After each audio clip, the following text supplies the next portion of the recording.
Hello everyone, I Rasika Shahane welcome you all for the session 1 of cleaning agents. Objectives for today's session are to understand importance of cleaning agents in the organization and also classification of cleaning agents. What is cleaning and cleaning agents? Cleaning is nothing but removal of dirt and dust from the surface. But dust being composed of loose particles, it's quite easy to be removed. However, tough dirt in the form of grease, rust, or grit needs to be removed with the help of cleaning agent and cleaning equipment. The popular used cleaning agent brands in the hotel are Tasky and Ecolab. Both these companies have a wide range of cleaning agents serving the purpose of cleanliness on all the various surfaces. The classification of cleaning agent is done based on the principal method by which soil or stain is removed from a particular surface. The main determinant is the composition of cleaning agents. The principal classes are water, detergent, abrasive, degreasers, acid cleaners, alkaline cleaners, organic solvents, deodorants, and disinfectants. You have a lot of subclasses under these, but these are the main ones. The first cleaning agent that we have is water. It's the simplest cleaning agent and can remove few forms of dirt from the surface. However, it is considered to be poor cleaning agent if used alone. The effectiveness of cleaning is obtained when water is used with some other agent like detergent. It definitely helps to remove the suspended soil from the cleaning side and also rinses detergent solutions effectively from the surface. The next ones are detergents. These are cleaning agents basically which are a combination of significant quantities of group of chemicals which are known as surfactants. So it's nothing but the combination of right chemicals to be used for the right surface to make the detergent. Few characteristics of good detergents are they should emulsify soil and lift it from the surface, be soluble in cold water. It's important because sometimes some detergents are soluble in hot water, but surface may not be able to take the hot water and may get damaged with it. Hence, if detergents are soluble in cold water, it can be used on any surface. Be effective in hard water and a wide range of temperatures. Hard water is difficult to be used since detergents do not dissolve easily into it, resulting into inefficient cleaning. Also, temperature difference hampers detergent's quality and its performance on a particular surface. So, if you are looking at a good detergent, you need to look as the one who dissolves into hard water or is effective in hard water and also can tolerate range of temperature. Be hard on the surface that has to be cleaned. Clean quickly and with little agitation. You need not keep on rubbing a particular detergent on a surface for obtaining a good result. Lesser quantity and more effectiveness is what you look at. Suspended soil in cleaning solution, and once the soil is removed, it should hold in the suspension and not let it redeposit. So once the soil is removed from the surface, it remains with the cleaning detergent. We should be able to rinse it easily and leave no streaks or scum behind. Detergents need to be economical and also harmless to the skin or a particle or a surface. It has to be biodegradable. The next cleaning agent that we're going to look at is abrasive. The cleaning action of abrasives depends on the presence of fine particles which are basically rubbed over a soiled hard surface which dislocates the soil and removes tarnishing from the surface. Every abrasive given in the picture over here is used to remove hard soil from a surface or heavily soiled surface. The use of abrasive will depend upon the surface to be cleaned and type of dirt to be removed.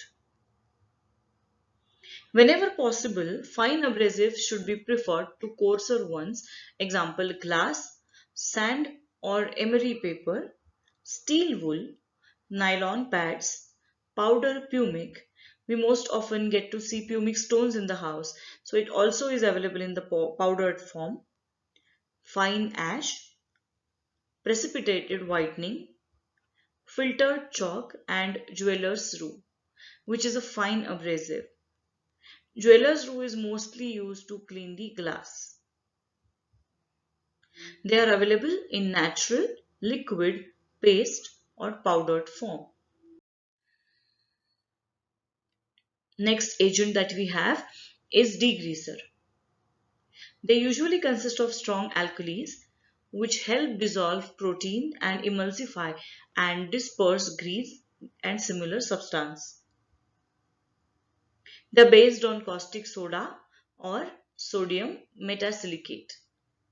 Sodium carbonate, that's your washing soda, can also be used.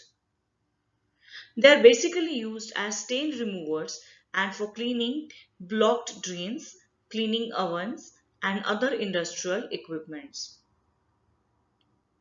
Extreme care should be taken in their use as they have high pH.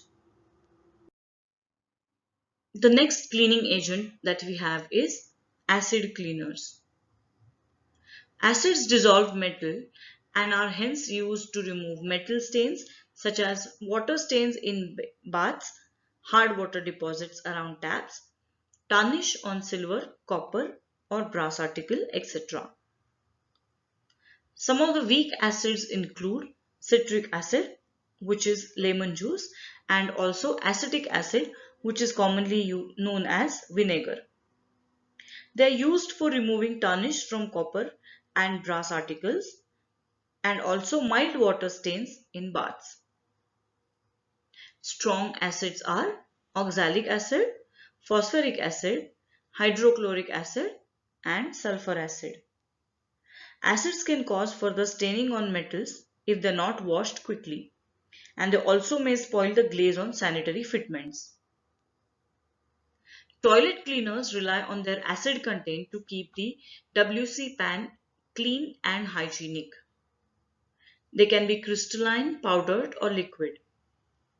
The only disadvantage that we have here is they have strong odor and may result into sometimes respiratory discomfort.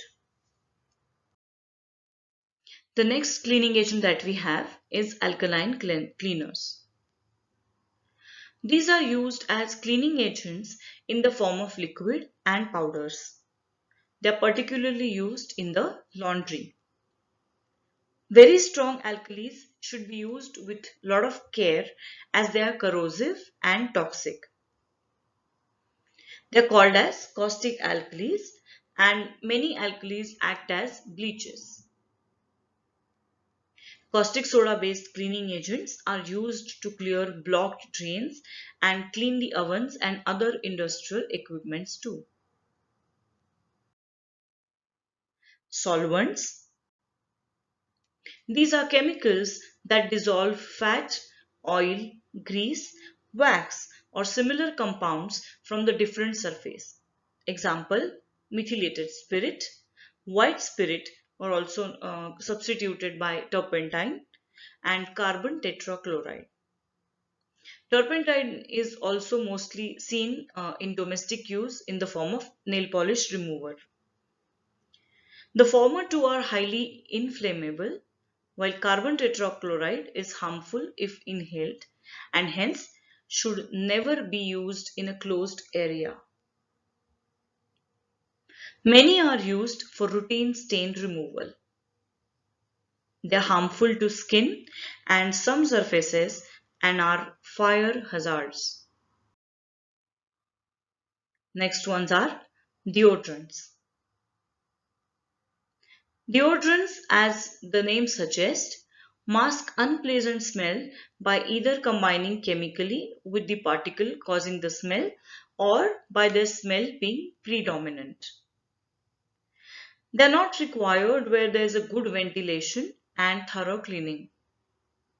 But commonly used areas like washrooms, we need to have deodorants. They're used in guest room, guest bathroom, cloakrooms, and public areas such as lobby. These areas are highly crowded. Some deodorizers leave no trace of a perfume covered up. They're usually available as aerosol sprays, liquids, powders, and crystalline blocks. Some decorative deodorants are also found in the form of potpourri. Disinfectants should be only used in the areas which are not hygienic. They help clean germs and bacteria. Most disinfectants have strong smell and therefore should be used in recommended quantity in areas where germ control is required. Some examples are phenyl. They're used in dilute or concentrated form to disinfect surfaces in hospitals, and also halogens. The elements chlorine and iodine can be used as disinfectants. Here we come to the end of the session. The quick recap: we learned today importance of cleaning in the organization and classification of cleaning agents. Students are requested to attempt a short quiz for which the link is featuring in the description. And in case of any questions or queries, you can post them in the given email ID. Thank you so much for attending the session.